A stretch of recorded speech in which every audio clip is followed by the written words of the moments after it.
আবু বকর সিদ্দিক রাদিয়াল্লাহু তাআলা আনহু হযরত ওমর ফারুক রাদিয়াল্লাহু তাআলা আনহুকে একদিন ডাক দিয়া বলতেছেন, ভাই ওমর, আমি আবু বকরের মন বলে তুমি ওমরের জীবনের নেকি আমার চেয়ে অনেক বেশি, তোমার জীবনের নেকি আমার চেয়ে অনেক বেশি। এই কথা বলতে হযরত ওমর বলতেছেন, এটা কেমন কথা? আপনি হলেন উম্মতের ভিতরে সবচেয়ে বড়, নবীর পরে আপনার মর্যাদা উম্মতের উপরে, তাহলে আমার নেকি আপনার চেয়ে বেশি হয় কেমনে? হযরত ওমর যখন এই প্রশ্ন রেখেছেন তখনই হযরত আবু বকর বলেন, ওমর, আমি আমার মন গড়া বলি না, তোমার জীবনের নেকি যে বেশি এর পিছনে আল্লাহর কোরআনের আয়াত দলিল। ওমর ডাক দেয়া কই, আবু বকর, কোরআনের কোন আয়াতে আমি উমরের নাম, আল্লাহর কোরআনের কোন আয়াতে আমি উমরের সম্পর্কে আল্লাহ কথা কইল আমি তো পাই নাই। সাথে সাথে আবু বকর সিদ্দিক বলে, ভাই ওমর, আল্লাহর কোরআনের আয়াত হলো দলিল, ইল্লা মান তাবা ওয়া আমানা ওয়া আমিলা আমালান সালিহা ফাউলাইকা ইউবাদদিলুল্লাহু সাইয়্যাতিহিম হাসানাত। আল্লাহ পাক রব্বুল আলামিন বলেছেন, তওবার পরে আল্লাহ পাক রব্বুল আলামিন তার জীবনের যেই পরিমাণ গুনাহ থাকে এই পরিমাণ গুনারে আল্লাহর নেকি বানায় দেয়। এটা তুমি পাইছনি কোরআনের আয়াত? হয়তো তোমার কই এই আয়াত তো আমিও পড়ছি, এটা তো আমিও পাইছি, এখানে তো আমি ওমরের সম্পর্কে আল্লাহ কিছু কয় নেই। হযরত আবু বকর বলেন, এটাই হলো রুল, এটাই হলো স্কেল, এই স্কেলের ভিত্তিতে আমি জরিপ করে দেখেছি তোমার জীবনের নেকি আমার চেয়ে বেশি। কেমনে, কিভাবে, একটু কন। এই কথা বলতে আবু বকর কয়, তাহলে এবার জবাব দিও, ইসলাম গ্রহণ করার আগে তোমার জীবনের গুনাহ আমার সমান না বেশি ছিল? একটু কও, তোমার জীবনের গুনাহ আমার থেকে কম না বেশি? হয়তো তোমার কয়, অবশ্যই আমার গুনাহ বেশি, ইসলাম গ্রহণ করার আগে আমার গুনাহ আপনার চেয়ে বেশি। কয়, এই কথাতে তুমিও একমত, আমিও একমত। এইবার ইসলাম গ্রহণ করার পর, তওবা করার পরে আল্লাহ পাক তোমার জীবনের যে গুনাহটা বেশি ছিল এই বেশি গুনাহটারে যদি আল্লাহ নেকি বানায় দেয়, তাহলে আগে গুনাহ ছিল যেমন আমার চেয়ে বেশি, এখন তো নেকিও হয়ে গেছে বেশি। उल्फत में तेरी वही सीने दंदान को तूरा, उल्फत में तेरी वही सीने दंदान को तूरा, बू बकर उमर नक्श कदम तेरा न छोरा, बू बकर उमर नक्श कदम तेरा न छोरा, आयो शाक़ नबी वाक़े असरार मदीना, सुल्तान का सुल्तान है सुल्तान मदीना, सरकार का सरकार है सरकार मदीना, गुलजार का गुलजार है गुलजार मदीना। अल्लाह ने मक्का ही में ये काबा बनाया, इस काबा का काबा तेरी मरकद को बनाया, अल्लाह ने मक्का ही में ये काबा बनाया, इस काबा का काबा तेरी मरकद को बनाया, ऐसा लम्हा जी चले जा राह मदीना, सुल्तान का सुल्तान है सुल्तान मदीना, सरकार का सरकार है सरकार मदीना, गुलजार का गुलजार है गुलजार मदीना। मोहब्बतेर साथे आवाज दिया बोली अल्लाहु আকবার। এই জবাব দেওয়ার পর হযরত ওমর নীরব হয়ে গেলেন, নিস্তব্ধ হয়ে গেলেন, কারণ আল্লাহর কোরআনে আয়াত দিয়ে হযরত আবু বকর সিদ্দিক দলিল দিয়ে দিয়েছেন। এখন আর ওমরের যুক্তি চলবে না, ওমরের কোনো কথাই চলবে না। এটাই তো হলো মুসলমানের দায়িত্ব, এটাই তো মুসলমানের বৈশিষ্ট্য। আমার যুক্তি ততক্ষণ যতক্ষণ আল্লাহর কোরআন পাই না, আমার বুদ্ধি ততক্ষণ যতক্ষণ নবীর হাদিস পাই না, আমার পণ্ডিতি ততক্ষণ যতক্ষণ কোরআন হাদিস পাই না। যখনই আমি আল্লাহর কথা নবীর কথা পেয়ে যাব, তখনই আমার যুক্তি বাতিল, আমার পণ্ডিতি বাতিল, আমার কথা বাতিল।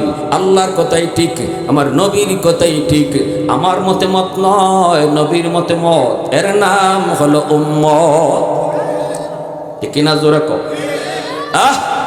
যত বড় পণ্ডিত আমি হই, যত বড় জ্ঞানী হই, আমার জ্ঞান যেখানে শেষ, আমার পণ্ডিতি যেখানে শেষ, এখান থেকে আমার রসুলের কথা মাত্র শুরু। এই জিনিসটাতে কেউ যদি মিস করে, এখানে যদি কেউ ভুল করে, তার সব ভুল। ঠিক কিনা জোরে বলে? সব ভুল। নাস্তিকরা কেন নাস্তিক হয়? এই জায়গাত নাস্তিক হয়। খোদাদ্রোহীরা কেন খোদাদ্রোহী হয়? এখানে খোদাদ্রোহী হয়। তার বুঝটারে আল্লাহর বুঝের উপরে, রসুলের বুঝের উপরে বড় মনে করে। অথচ আমার আপনার যুক্তি, আমার আপনার বিবেক লিমিটেড। আল্লাহ এর একটা ক্ষমতা দিয়েছেন, এর বাহিরে চিন্তা করলে আমরা কিছুই পাবো না। ঠিক না? আল্লাহ পাক আমার আপনার নবীরে মেরাজের সফর করাইছেন, ঐতিহাসিক সফর। সামান্য সময়ের ভিতরে, অল্প কয়েক মিনিটের ভিতরে হাজার হাজার মাইল আল্লাহ সফর করাইয়া নবীরে আবার ফেরত দিয়েছেন বাইতুল্লাহ। এটা কোনো মানুষের যুক্তিতে আসবে? এটা মানুষের কোনো ব্রেইনে আসবে? এটাই তো মক্কার কাফিররা কইছিল, মুহাম্মদ কও কি, তুমি কও কি? ঘুম থেকে উঠে গেছো, আবার এই বিছানা এখনো গরমই রয়েছে, ঠান্ডা হয় নাই, এতটুকু টাইম ওযু করছো, পানি জায়গা মতো গড়ায় যায় নাই, এতটুকু টাইমের ভিতরে বাইতুল্লাহ থেকে বাইতুল মাকদিস, মসজিদে আকসা হাজার মাইল পারি, ওখান থেকে আবার 7 আসমান পারি, আবার আল্লাহর সাথে কথা কই আবার নামাজ নিয়ে ফিরত আইছো, কও কি তুমি? কিভাবে পসিবল? আল্লাহ রসুল বলে, এটা আমার দ্বারা হয় নাই, পসিবল হয়েছে আমার আল্লাহ করাইছেন। কে করাইছেন? যে আমার আল্লাহর কুদরত। আমার আপনার ব্রেন যেখানে হ্যাং মারবে, এখান থেকে আল্লাহর কুদরত শুরু হবে। ঠিক না? এজন্যই আল্লাহ আমার নবীর এই ঐতিহাসিক সফরের ঘটনা আমাদেরকে কোরআনে শোনাইছেন। সুবহানাল্লাযী আসরা বিআবদিহি লাইলাম মিনাল মাসজিদিল হারামি ইলাল মাসজিদিল আকসা। আল্লাহ শুনাইতেছেন, শুনো দুনিয়ার মানুষ, এবার আমি আমার বন্ধুর একটা ঐতিহাসিক সফর নামা শুনাইতেছি, শোনো তোমরা। আল্লাহ সফর শুনাইবেন, সুবহানাল্লাহ কেন আগে বলাইলেন? আল্লাহ আগেই বলাইতেছেন, আগে সুবহানাল্লাহ পড়ো, কারণ এমন এক ঘটনা শুনাইতেছি, এমন এক কাহিনী তোমাদেরকে শুনাইতেছি, তোমাদের মেমোরি ক্যাচ করবে না, তোমরা এখানে হতাশ হয়ে যাবা, তোমাদের ব্রেন কোলাবে না, তোমরা পাগল হয়ে যাবা। কেমনে সম্ভব? কেমনে সম্ভব? এমনে সম্ভব, যেহেতু আমি করাইছি, এজন্য সবার আগে, ঘটনা শুনবার আগে সুবহানাল্লাহ পড়ো। মক্কার কাফেররা আল্লাহ রসুলের কথা মানলো না। আবু বকর সিদ্দিকের কাছে গিয়ে কইল, আরো কত প্রশ্ন নবীরে করলো, তুমি যে এইভাবে আসছো, বাইতুল মুকাদ্দাস দেখে আসছো, তো কও তো বাইতুল মুকাদ্দাসের দরজা জানালা কয়টা? আল্লাহ দরজা জানালা নবীর চোখের সামনে আল্লাহ পাক আয়নার মতো ভাসায় দিয়েছেন, নবী বইলা দিচ্ছেন। এরপরে কও তো রাস্তার কি দিকে আসছো? রসুল কয়, কাফেলা একটা আসতেছে সিরিয়া থেকে, ব্যবসায়ী কাফেলা মক্কার, এরা আসবে আগামী এত তারিখে সূর্য ডুবার আগে চলে আসবে, দেখবা তোমরা পাবা। ও আল্লাহ, সূর্য ডুবা কাছেই গেছে, এখনো কাফেলা আসতেছে না। মক্কার কাফিররা তো, হ্যাঁ মোহাম্মদে এখন ধরা পড়বে। মোহাম্মদ কইছিল মসজিদে আকসায় গেছে, রাস্তায় নাকি আমাদের মক্কার একটা ব্যবসায়ী কাফেলা পাইছে, সূর্য তো ডুবে প্রায় কাছাকাছি, সূর্য তো প্রায় কাছাকাছি, এখনো তো কাফেলা আসলো না। আল্লাহ রসুল মিথ্যাবাদী হয়ে যাবেন। আল্লাহ কয়, আল্লাহ পাকের কাছে রসুলকে, মালিক কি ব্যাপার? ও মালিক, আমি কি তোমার হাবিব তাদের কাছে মিথ্যাবাদী হয়ে যাবে? আল্লাহকে অসম্ভব বন্ধু, হতেই পারে না। আল্লাহ সূর্যরে আদেশ করছে, যেখানে আসো এখানে থেমে থাকো। আওয়াজ দিয়া বলেন সুবহানাল্লাহ। সূর্য কার কথা চলে? জোরে বলেন কার? আল্লাহ বলছে, সূর্য যেখানে আসো সেখানেই থেমে থাকো, আমার বন্ধুর কথা সত্যতা প্রমাণ করতে হবে। আর একটু সময়, তারপরে কাফেলা ঢুকে পড়বে। আল্লাহর আদেশে সূর্য জাগা থেমে থাকলো। সুবহানাল্লাহ। প্যারে হাজিরিন, এজন্য বলতেছি, আমার আপনার যুক্তি, আমার আপনার বুদ্ধি, আমার আপনার বিবেচনা, আমার যত পণ্ডিতি, আমার যত জ্ঞান, সব এক জায়গায় অকেজু বাতিল যখনই শুনবো এটা আমার আল্লাহর কথা, আমার রসুলের। হযরত আবু বকর সিদ্দিক রাদিয়াল্লাহু তাআলা আনহু যখনই কইছেন এটা কোরআনের আয়াত দিয়া দলিল দিয়া দিলেন, হযরত ওমর চুপ হয়ে গেলেন। আর কি বলবেন? হযরত ওমর বলেন, ভাই আবু বকর, যদি এমনই হয়, আমার জীবনের নেকি যদি তোমার জীবনের নেকির চেয়ে বেশি হয়, তাহলে এক কাজ করো, আমি ওমর আমার জীবনের সব নেকি তোমাকে দিয়ে দিব গো, বিনিময়ে তুমি শুধু আমাকে এক রাতের নেকি দিবাইনি। সিদ্দিক আকবর এইবার বলতেছে, ভাই ওমর তুমি কোন রাতের নেকি চাও? তোমার বলতেছে, ভাই আবু বকর যেই রাতে আমার মায়ার নবীর সাথে তুমি হিজরত করেছো, মক্কা থেকে মদিনায় গিয়েছো, নবীকে তুমি পিঠের মধ্যে চড়ায়া গাড়ে সুরে উঠছো, যেই পাহাড় এত উঁচু পাহাড়, এই পাহাড়ে উঠবার সময় তুমি নবীকে যায় বলছো, নবী গো আপনি এত উঁচু পাহাড় উঠতে পারবেন না, আপনার বড় কষ্ট হবে গো নবী, পিঠে উঠেন, আমি আবু বকর আপনাকে পিঠে নিয়ে পাহাড়ের চূড়ায় বসবো। ও ভাই আবু বকর, এত উঁচু পাহাড়, ওই পাহাড়ে তুমি পাথর ডিঙ্গায় ডিঙ্গায় উঠছো, অথচ তোমার পিঠে দু জাহানের বাদশা, তোমার পিঠে দু জাহানের বাদশা, দু জাহানের সর্দার পিঠের মধ্যে লইয়া তুমি পাহাড়টা বায়া বায়া চূড়ায় গিয়ে পড়ছো। এই সেই গুহা গারে সুর, সেই গুহার কিনারে যায় তুমি কইছো, নবী গো আপনি এখানে একটু দাঁড়ান, আমি একটু গুহার ভিতরটা দেখে আসি সেটা নিরাপদ কি না, যদি কোনো হিংস্র জীব জানোয়ার থাকে আপনার কামড় দিলে আপনারে যদি দংশন করে, আপনার যদি ক্ষতি হয় তাহলে গোটা উম্মত হালাক হয়ে যাবে, আর আমি আবু বকররে যদি কামড় দেয় ক্ষতি হয় তেমন কোনো ক্ষতি হবে না।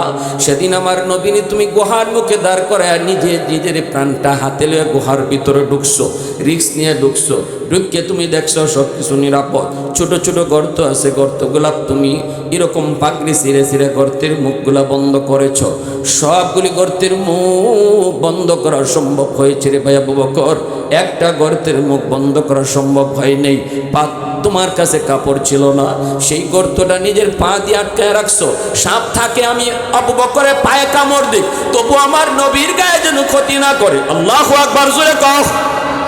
ওই দিন আমার নবীর তুমি ডাক দিয়া ভিতরে ঢুকাইছো, ঢুকায়া বলছো, নবী গো আপনি বড় ক্লান্ত, আপনি আমার রাতে ঘুমান। এ ভাই আবু বকর কথাগুলি হযরত ওমর বলতেছে আর চোখ থেকে দর দর করে পানি ঝরতেছে। এ ভাই আবু বকর মায়ার নবীর তুমি নিজের উড়াতে ঘুম পাড়াইছো।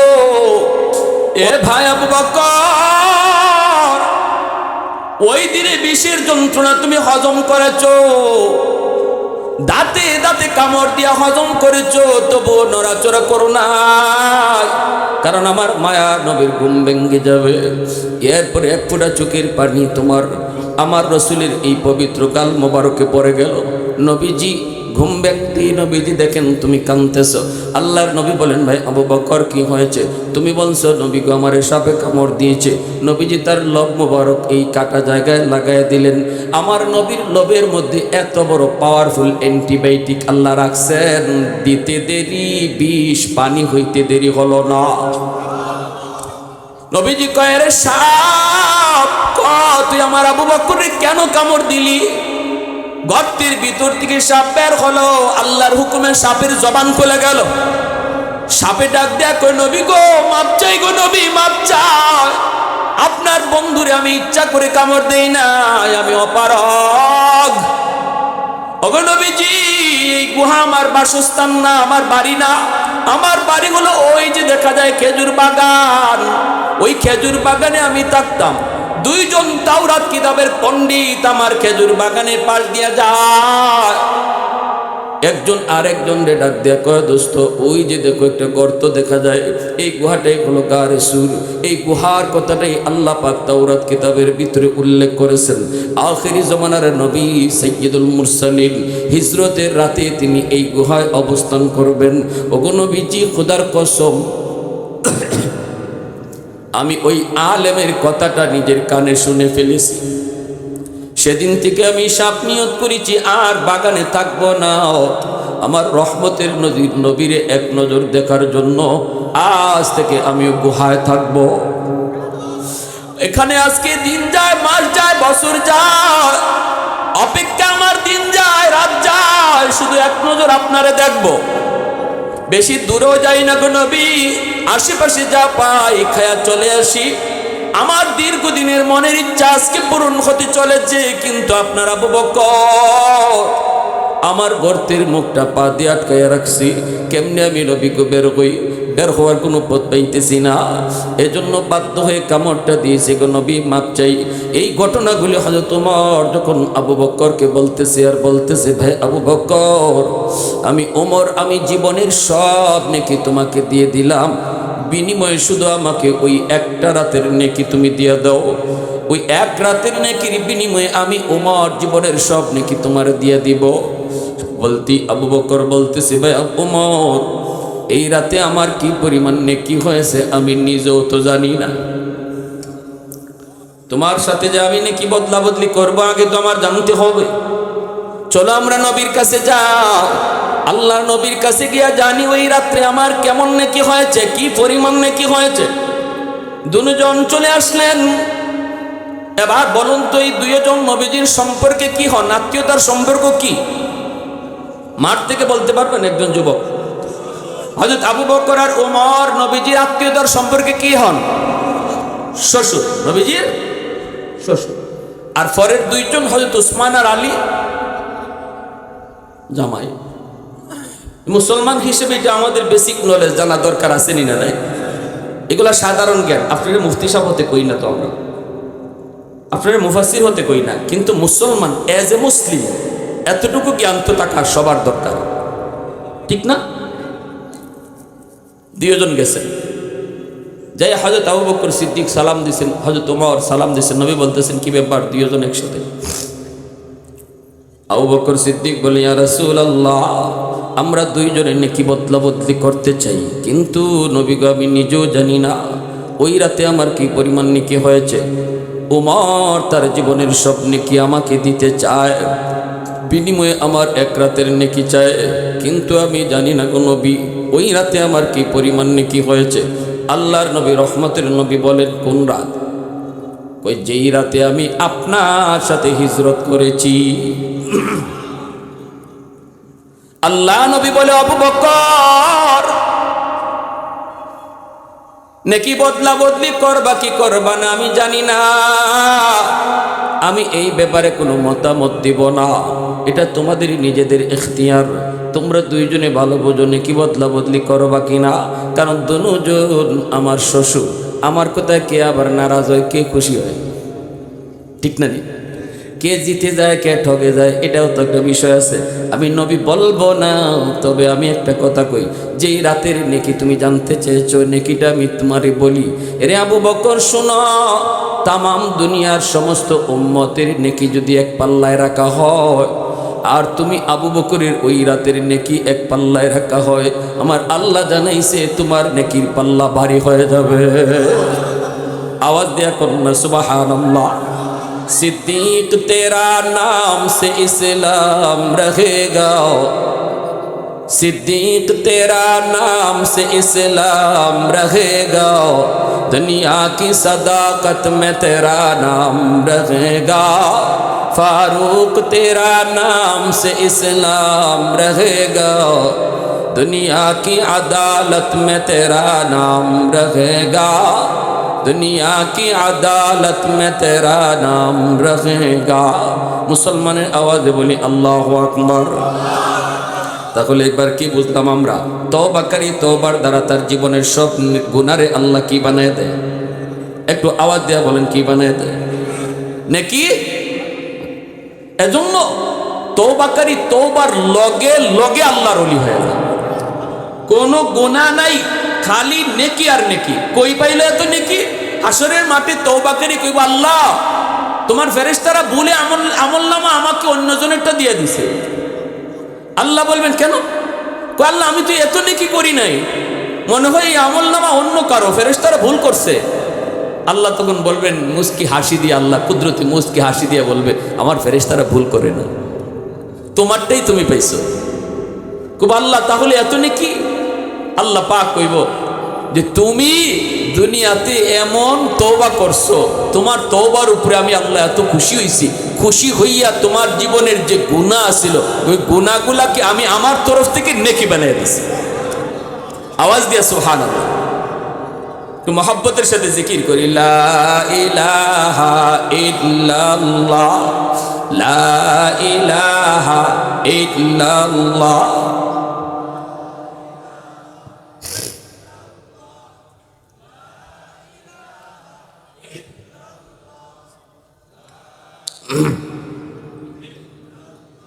আরো জোরে লা ইলাহা ইল্লাল্লাহ।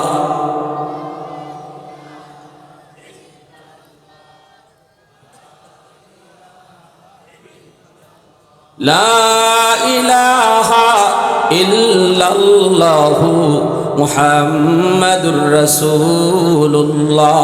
জোরে সুরে বলি সাল্লাল্লাহু আলাইহি ওয়াসাল্লাম। তাহলে এবার আমরা একটু মন দিয়ে শুনি কি বলছিলাম, তাকওয়ার দৌলতের দ্বারা মানুষ আল্লাহর ওলি হয়, তাকওয়ার দ্বারা মানুষ আল্লাহর ওলি হয়। তাকওয়া কাকে বলে? কয় আল্লাহর ভয়। যে আল্লাহর ভয়ে নিজের গুনাহ থেকে বাঁচায় সেই হলো মুত্তাকি।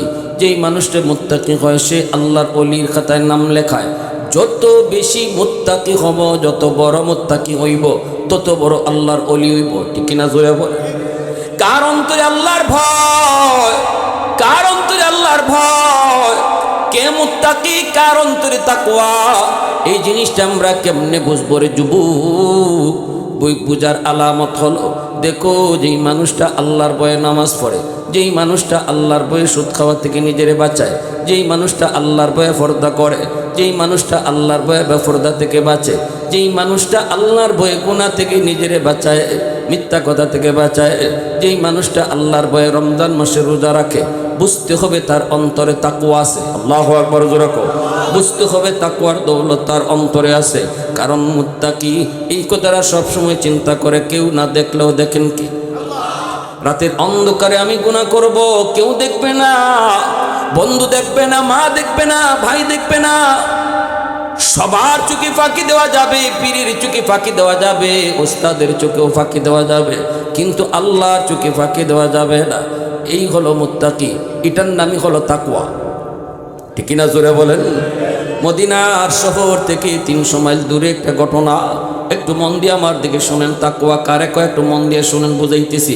এরপরে বুঝাই মানে তাকওয়া কেমনে হাসিল করা লাগবে।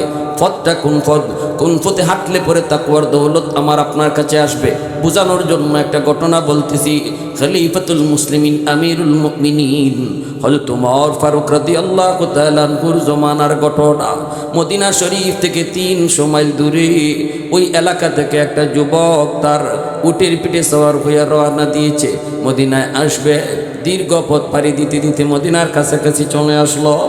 প্রচণ্ড রোদ, দিনের বেলা আরবের মানুষ সফর করে না, অধিকাংশই রাতের বেলা সফর করে। ওই যুবক সে প্রচণ্ড রোদের কারণে একটা খেজুর বাগানে বিশ্রাম নিল, উটটারে বেঁধে রাখলো, কিন্তু ঘুমন্ত অবস্থায় উটটা রশি ছিঁড়ে চলে গেল। পাশে একটা জমি, যেই জমির মধ্যে মালিকে মাত্র চারা লাগাইছে, এই চারাগুলা উঠে যায় নষ্ট করে ফেলছে। যুবক তো ঘুমে, সে তো বলতে পারে না। এইদিকে জমির মালিক একজন বৃদ্ধ মানুষ, ওই পুরা মানুষটা জমিকে দেখার জন্য আসলো। আইসা দেখে তার চারাগুলা সব নষ্ট করে ফেলেছে। কে নষ্ট করে ফেলেছে? কয়েকটা উটে। কার উট? সেই বৃদ্ধ মানুষটা তা তো জানে না। এবার সে করলো কি, এই মানুষটা এই উটটার উপরে একটা ঢিল মারলো। ঢিল মারতেই তার মাথাটা ফেটে গেছে, রক্ত পড়তেছে ফিনকি দিয়া। এইবার রক্ত শূন্য হয়ে উটটা মারা গেল। এই যুবক ঘুম থেকে উঠার পর যখন তার উট খোঁজা শুরু করলো, খুঁজতে খুঁজতে আইসা দেখে এই যে দেখা যায় উটটা মরে গেছে। কে মারছে? বুড়া মানুষটাই। কেন মারছো? কয় আমার জমি নষ্ট করছে। সাথে সাথে ওই বুড়া মানুষটারও সে একটা ঘুষি মারছে। ঘুষি মারতেই বুড়া মানুষটাও পড়ে গেছে। পিছনে পড়তেই পাথরের মধ্যে পড়লো, মাথাটা ফেটে বুড়া মানুষটাও মারা গেল। এইদিকে উটের লাশ, এইদিকে জমির মালিকের লাশ। এখন যুবক চিন্তায় পড়ে গেল, আমি কি করলাম? হ্যাঁ, আমি এটা কি করলাম? আমি তো খুনি হয়ে গেলাম, মানুষ মেরে ফেলেছি। যদিও যুবক জানে না তার ঘুষিতে ওই মানুষটা মরে যাবে, কিন্তু আল্লাহর ভয় তার কলিজায় ঢুকে গেল। আমি এখান থেকে এখন ভাগতে পারি, যদি আমি চলে যাই কেউ পাবে না, আমারে খুঁজেও পাবে না, খুনিকে কেউ পাবে না। কিন্তু আমি এখান থেকে ভাগলো, কেউ না জানলো খুন করছে কেডা, এটা জানেন কে? আওয়াজ দেওয়া বলেন, জানেন কে? আমি আল্লাহর আদালতে খুনি, আল্লাহর আদালতে খুনি। না না, আমি আল্লাহর আদালতে খুনি হয়ে উঠতে চাই না। প্রয়োজনে ওমরের আদালতে আমার বিচার হোক। আল্লাহর আদালতকে আমি ডরাই, এর নামই হলো তাকওয়া। এর নাম জোরে কোন? এর নামই তাকওয়া। হযরত চলে আসছেন, আমি লম্বা আলোচনায় যাব না, মাত্র আর 5 মিনিট। ওমরের আদালতে এই যুবককে হাজির করা হলো। মামলা দিল কে? বুড়া মানুষটার পক্ষে তার 2টা সন্তান। হযরত ওমর বলতেছেন খুন করছে কে? সে বলতেছে আমি। কেন? আমার উটটার উনি মেরে ফেলছে, আমি একটা ঘুষি মারছি, বুঝতে পারি নাই ইনি যে মারা যাবে। আমি ইচ্ছা করে মারি নাই আমিরুল মুমিনিন, ইচ্ছা করে মারি নাই। হযরত ওমর বলেন ইচ্ছা মারছো অনিচ্ছা মারছো এটা তো আমার দেখার বিষয় না, মানুষ তো মনের খবর জানে না, মনের খবর জানেন কে? আল্লাহ। অতএব তুমি খুন করছো, এটাই ফাইনাল, রায় হয়ে গেছে, ফাঁসি। হযরত ওমর বলতেছেন তোমাকে সুযোগ দেওয়া হলো শেষ ইচ্ছা পূরণ করার, মনে কোনো ইচ্ছা আছে? কয়েকটা ইচ্ছা আছে। কি? আমার এলাকার একজন ইহুদি দোকানদার, তার কাছ থেকে মাল আনছি, ঋণটা পরিশোধ করছি না, যদি এই অবস্থা আমি মারা যাই, ওই লোকটা কেউ মুসলমান জাতটাই বালা না, এরা কথা দিয়ে কথা রাখে না, সুযোগ যদি দেন আমি বাড়ি যাব আর ঋণটা পরিশোধ করে চলে আসব। আমি ঋণ গলায় লইয়া কবরে যেতে চাই না, মানুষের কোনো হক লইয়া কবরে যেতে চাই না। বুদ্ধিমান কখনো মানুষের মামলা নিয়ে আল্লাহর আদালতে হাজির হয় না, সমস্ত মানুষের মামলা দুনিয়াতে যে ডিসমিস করে সেই হলো বুদ্ধিমান। ঠিক কিনা জোরে বলেন? কারণ আল্লাহ নিজের হক আল্লাহ মাফ করে দিবে, বান্দার হক আল্লাহ মাফ করবে না। হয়তো তোমার বলেন অসম্ভব, বাড়িতে দেওয়া যাবে না, তবে একটা সুযোগ আছে দেওয়ার, যদি তোমার পক্ষে কেউ জামিন হয় তাহলে সুযোগ দেওয়া যেতে পারে। মদিনায় কোনো আপন কেউ আছে? আমিরুল মুমিনিন কেউ নাই, আমারে ফাঁসিতে ঝুলাইয়া দেন। জল্লাদ ফাঁসিতে ঝুলানোর জন্য আগাইতেছে, এই অবস্থায় হাউস থেকে নবীর একজন সাহাবী আবু যর গিফারি রাদিয়াল্লাহু তাআলা আনহু হাত উঠে বলতেছে আমিরুল মুমিনিন, আমি আমার এই ভাইয়ের পক্ষে জামিন হইলাম। কে সেই সাহাবী? কয় আবু যর গিফারি। ওমর ডাক দিয়া কয় আবু যর, এই ফাগলামি কইরো না, কারণ তারে চিনো না, আইবো কি আইবো না কোনো গ্যারান্টি নাই। যদি না আয় তাহলে তোমারে ফাঁসি ঝুলাতে হবে, তোমাকে ফাঁসিতে ঝুলাইতে হবে, এটাই হলো আইন, এটাই হলো সিদ্ধান্ত। আবু যর গিফারি বলতেছে আমিরুল মুমিনিন, আমার এই ভাইয়ের সাথে রক্তের সম্পর্ক নাই, কিন্তু ঈমানের সম্পর্ক আছে। অতএব আপনি ছুটি দেন, অসুবিধা নাই, আমি নবীর জবানে শুনেছি মুসলমান মুসলমানের ভাই, আর ঈমানের সম্পর্ক রক্তের সম্পর্কের চেয়েও বেশি গভীর। রক্তের ছেলে যদি আল্লাহ না মানে তারে ছেলে বলা যায় না। এজন্য আল্লাহ নূহ নবীরে কইছে, নূহ লাইসা মিন আহলি, কেনান তোমার সন্তান না, না তোমার সন্তান না, রক্তের সন্তান কেনান, আল্লাহ কই সন্তান না, কারণ তার কলিজায় ঈমান নাই, আর ঈমানের দ্বারাই মুসলমানের আত্মীয়তার সম্পর্ক তৈরি হয়।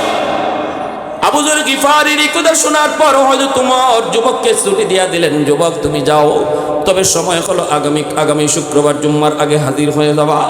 যুবক দ্রুত বেগে বাড়িতে চলে গেল। মদিনার মানুষ সবাই জানে আবু যর গিফারি হলেন জামিন। যুবক গেল, যায় তাড়াতাড়ি সে তার এই ঋণ পরিশোধ করলো। মার কাছ থেকে বিদায় নিল, বাবার কাছ থেকে বিদায় নিল, একমাত্র মায়ের সন্তান বাপ মারে কান্দাইয়া যুবক আবার ঘোড়া পিঠে সওয়ার হইয়া চলে আসতেছে। রাস্তায় তার জিন পুষ্টা ভেঙে গেছে, ঘোড়ার একটু দেরি হয়ে গেল। জুম্মার আযান শেষ, জুম্মার নামাজের পরও যুবক মদিনায় ঢুকতে পারে নাই। এই দিকে হয়তো তোমার আবু যর গিফারির বাড়িতে পুলিশ পাঠিয়ে দিলেন, যাও আবু যরকে দইরা নিয়ে আসো। আবু যর গিফারিকে মদিনার আদালতে নিয়ে আসা হয়। আবু যর গিফারি সবার কাছ থেকে বিদায় নিয়ে মদিনার আদালতে রওনা দিয়েছে। যুবক মদিনার মানুষ কান্না করে করে ঘর থেকে বের হয়, নারী পুরুষ সবাই কান্না করে। এই অবস্থায় আবু যর গিফারিকে ফাঁসিতে ঝুলাই দেওয়া হবে। মদিনার মানুষজন কাঁদতেছে। হ্যাঁ, একটা খুনির জন্য নবীর এত বড় সাহাবী আবু যরকে আজকে ফাঁসিতে ঝুলানো হবে। মদিনার ওই জল্লাদ কই জীবনে কত ফাঁসির কাজ আমি সম্পন্ন করলাম, কিন্তু এই ফাঁসিটা সম্পন্ন করার সময় এক পা আমার আগা এক পা পিছনে যায়। জীবনে কোনোদিন জল্লাদের চোখ দিয়ে পানি আসে নাই, কিন্তু ওই দিন পানি আসতেছে। হঠাৎ করে দেখা যায় একজনই চিৎকার দিয়া কয়, জল্লাদ থামো, ওই যে একটা ঘোড়া দ্রুত বেগে আসতেছে। জল্লাদ থেমে গেল। যুবক ঘোড়া নিয়ে একদম হাউজের ভিতরে ঢুকলো। ঢুককেই কয়, আমার বাইটারে নামায় দেন, আমারে ফাঁসিতে ঝুলাইয়া দেন।